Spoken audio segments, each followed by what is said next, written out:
YouTube, what's going on? Welcome in, ladies and gentlemen, to the 12th episode, 13th episode, top of the morning show, hosted by Juan Gaddy. We're getting things situated here, and we'll jump right into opening statements in a couple seconds.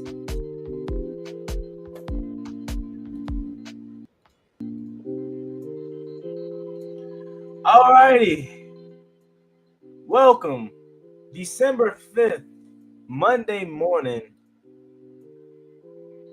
to top of the morning show. It is a cold one, 28 degrees outside right now, and we're coming off yet another great week of football.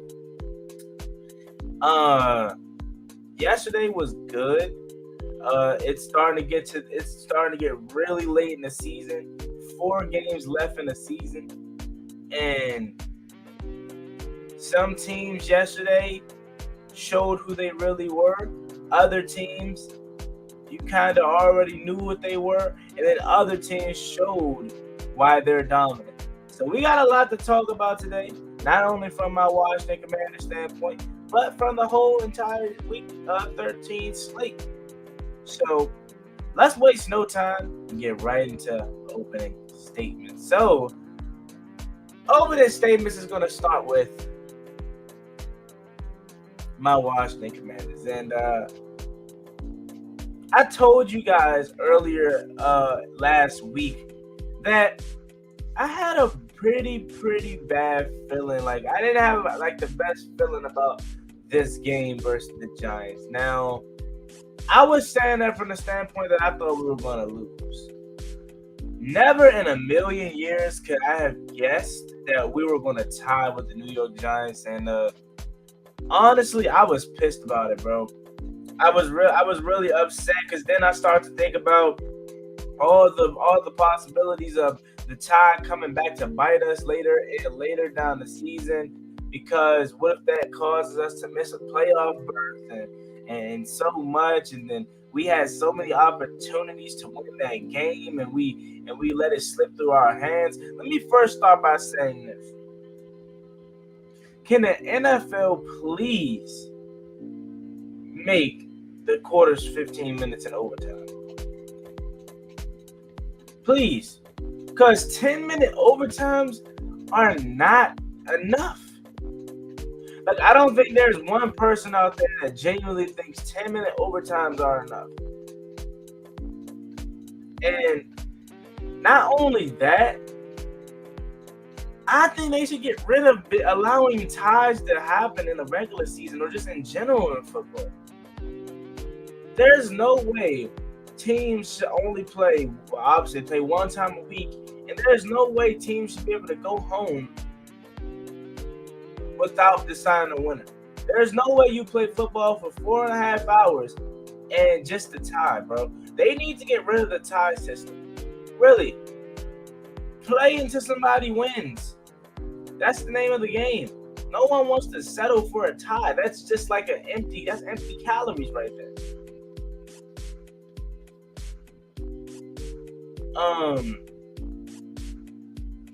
It sucks. It sucks a lot because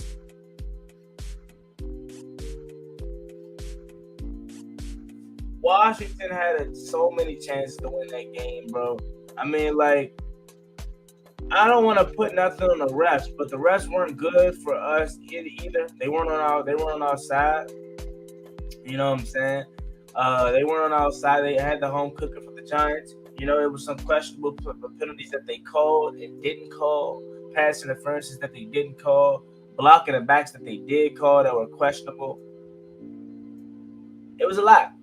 And Washington still had an opportunity to win, and we just spoiled it. Offense couldn't get enough going. I mean, defense got 2 stops in overtime, and we still couldn't get nothing going. And you want to know what pissed me off even more is that we basically surrendered. Okay? We basically surrendered. On 3rd and 10 inside your own 5, I understand you don't want to have a tragic play that can lead to the Giants possibly winning. Trust me, I get that. But I got the killer mindset, man. I always want to find a way to win. So on 3rd and 10, I'm dropping Heineke back, letting him throw, see if he can find something across the middle with Terry or something. But we don't have that killer mindset. Okay, they showed you that they don't trust Taylor Heineke. I mean, you want to know what's crazy? We were literally 5 yards away, if that, from getting in Joey Sly's field goal range, and we couldn't do it.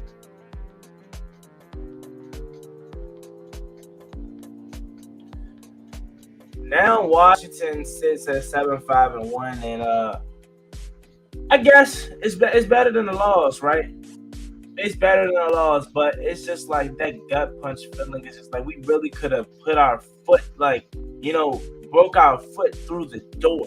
Like, we win yesterday, we're now the 6th seed because we're 8-5, and we're right on the Cowboys, back or whatnot. But now we're 7-5-1, and we're one game out of the 7th seed. And Seattle, they're playing good football. And looking at Seattle's schedule, I mean, now we got to play the schedule game. I mean, we still somewhat hold our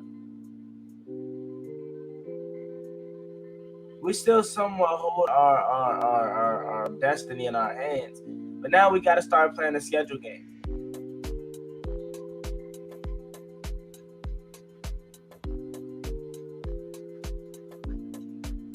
Now we got to start playing the schedule game because we had a tie.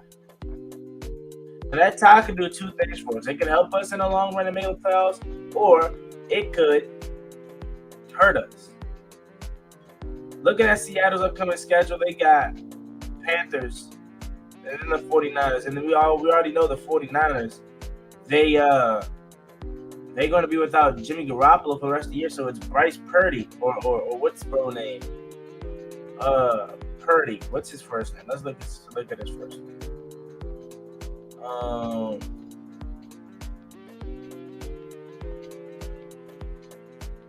Let's look at Purdy's first name.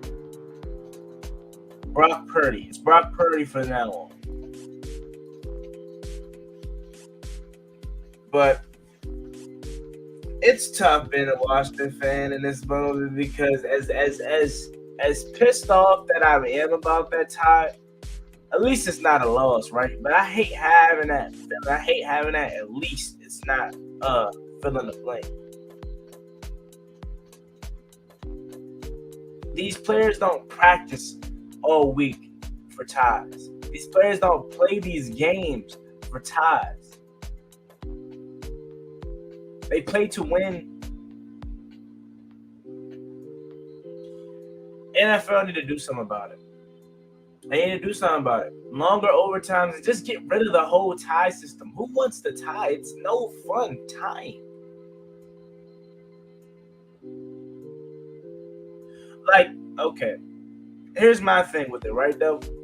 If you're going to have ties, obviously, why not make the overtimes longer, like I said? All right, if you're gonna say, "Hey, we could do you a benefit of the doubt," where we can't give you 15 minutes and no ties, we'll keep ties, but we'll make the overtime longer. Okay, cool. Because after 15 minutes or 20 minutes of football, extra football, whatever, if neither team can score, then no one deserves to win. Okay, but don't give me 10 minutes. Because after one snap, it's already 9 minutes to go in the overtime period. So, depending upon how long the first team's offensive possession is, the other team, if they get a chance, they're going to be down with like 4 minutes, 5 minutes, 3 minutes even. And they automatically have to go to their hurry-up offense.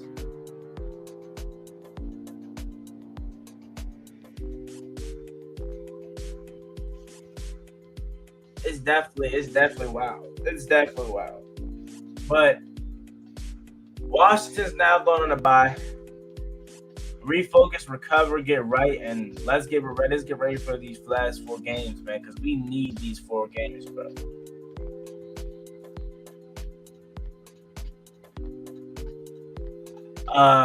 Moving on, let's go to NFL. Week 13 rewind. And let's go to the first game of the schedule here, as we are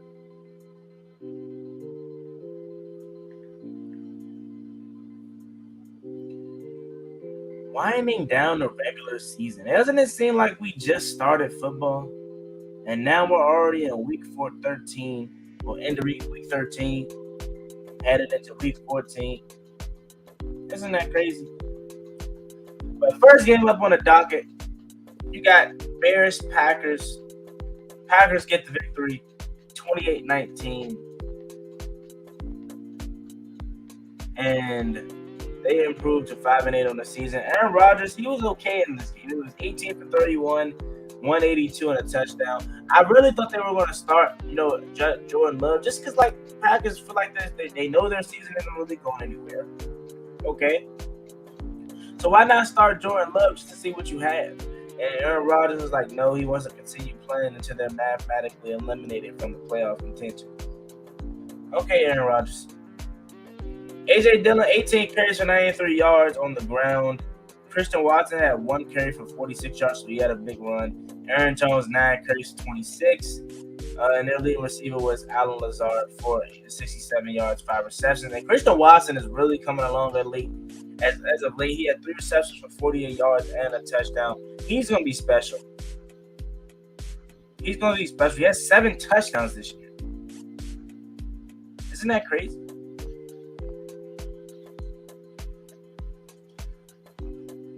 The Bears, Justin Fields had yet another ridiculous run on the ground.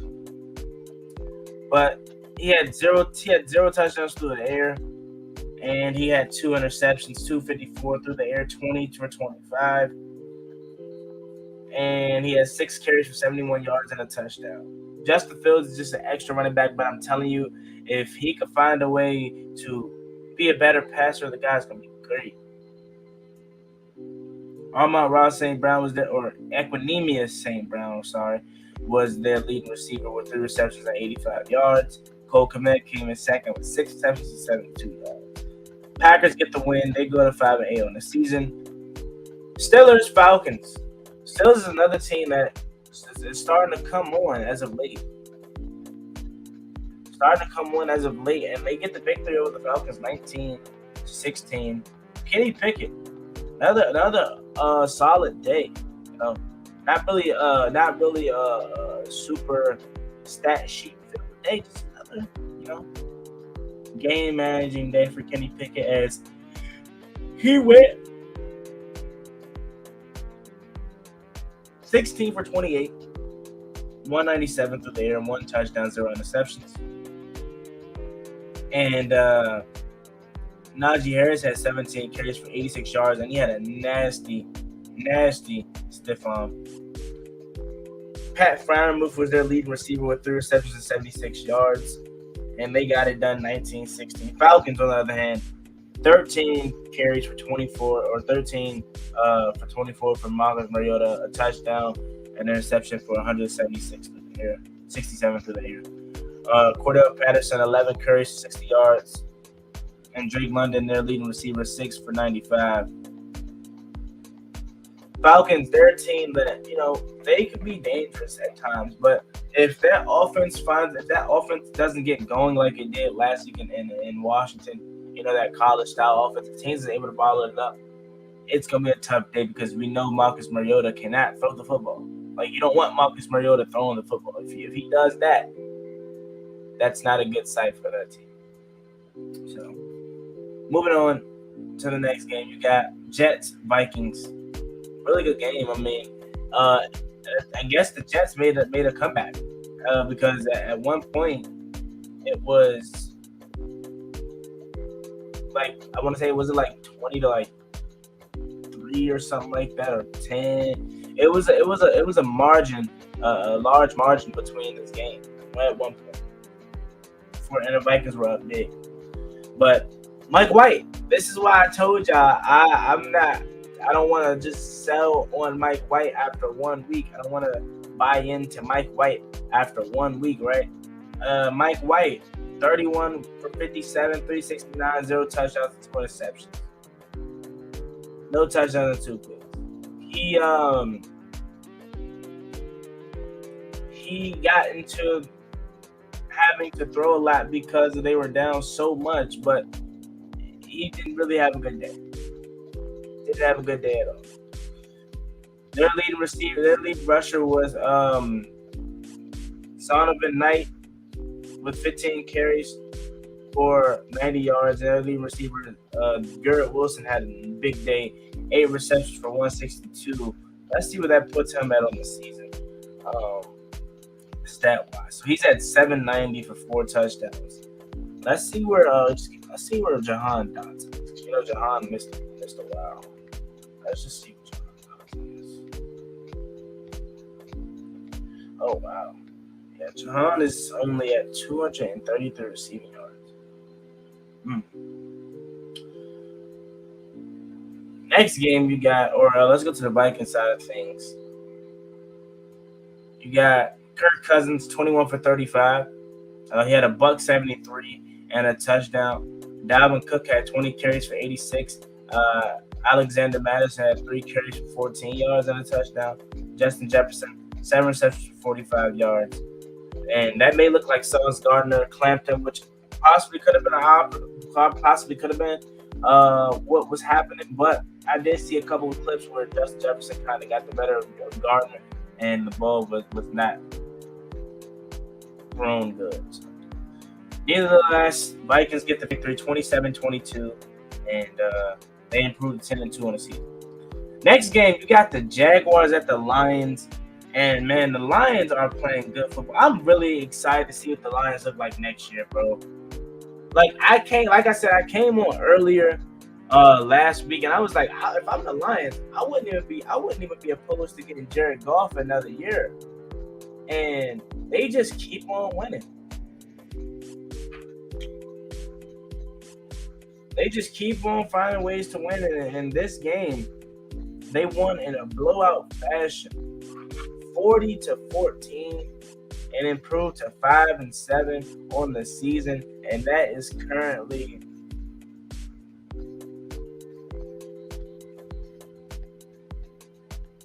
three out of their last four. That the Lions has won, and they are getting hot. And I'm really excited to see what that offense and that team just looks like next year, man. They're playing hard for Dan Campbell, and anybody that thought Dan Campbell was getting fired, think again.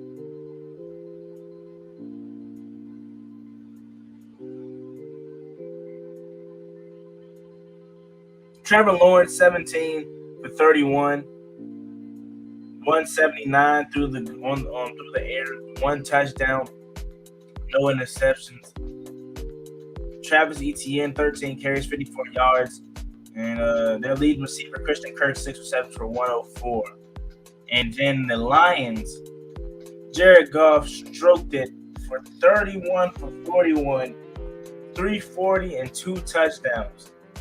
340 through the air for Jared Goff. DeAndre Swift had 14 carries for 62 yards and a touchdown on the ground. And Jamal Williams had 11 carries for 35 yards. And their leading receiver, Amon-Ra St. Brown, had 11 receptions for 114 and 2 touchdowns on the day. DJ Chark, 5 receptions for 98 yards and 4 receptions for 49 yards is DeAndre Swift. Jameson Williams did make his debut. I don't know how many snaps he played, but he didn't make any kind of impact. He didn't have no target or anything.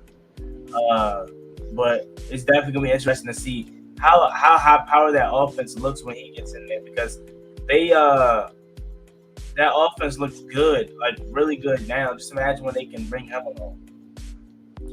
Next game, you got Titans, Eagles. It was another blowout. Eagles get the victory 35-10. That offense it's just too good, bro.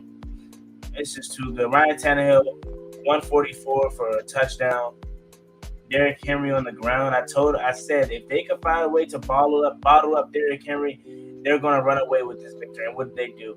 11 carries for 30 yards for Derrick Henry. They bottled him up. And the Eagles, they go on to just have an offensive explosion as Jalen Hurts throws for 29 for 39, 380 on the and through the air and 3 touchdowns. Jesus Christ.